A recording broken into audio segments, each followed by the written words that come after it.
Well, for more on this, we are joined by Colonel Lawrence Sellin. He is a retired U.S. Army officer. We go live in Montana, USA. Lawrence, thank you very much for joining us at this hour.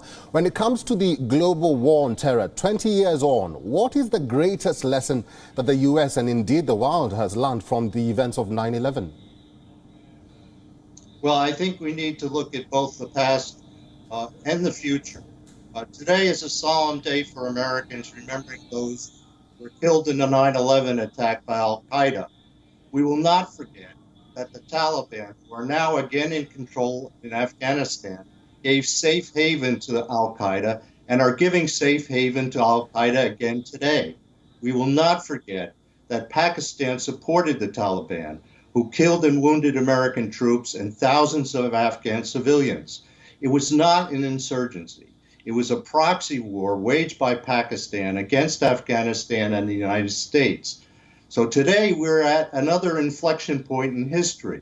It is a new 9/11. In South Asia, we are now faced with a dangerous China-Pakistan-Taliban alliance, which will continue to use terrorist proxies as instruments of foreign policy. I think how we respond to the aggression in South Asia now will determine whether or not democracy can survive.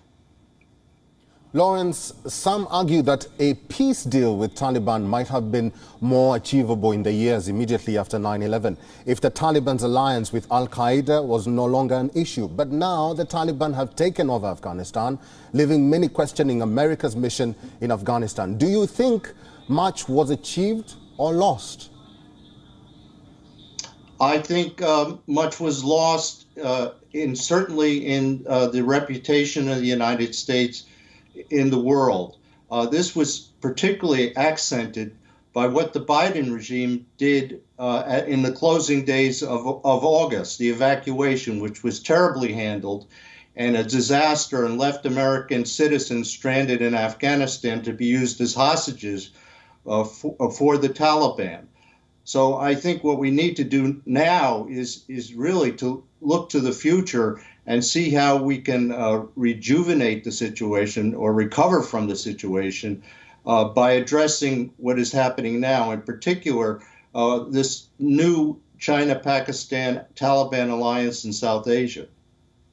Does America and indeed the world need to reset their priorities when it comes to the war on terror?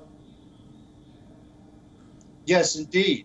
I think if we look at South Asia as an example, we have to understand that the epicenter of terrorism in South Asia is Pakistan. And this issue will continue. Now Pakistan has great influence on Afghanistan, which is run by the Taliban. We can see in Afghanistan, it's not only the Taliban, but Al-Qaeda is back there. The Islamic State of Khorasan is there, the Haqqani network. Now, these are all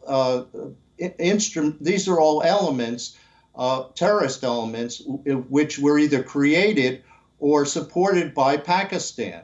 And I see a situation where these elements, these terrorist elements in Afghanistan, will join together with terrorists based in Pakistan to attack India for the benefit both of Pakistan and China. So this is the future we're going to have to address, the alliance between China, Pakistan, and the Taliban and their terrorist friends.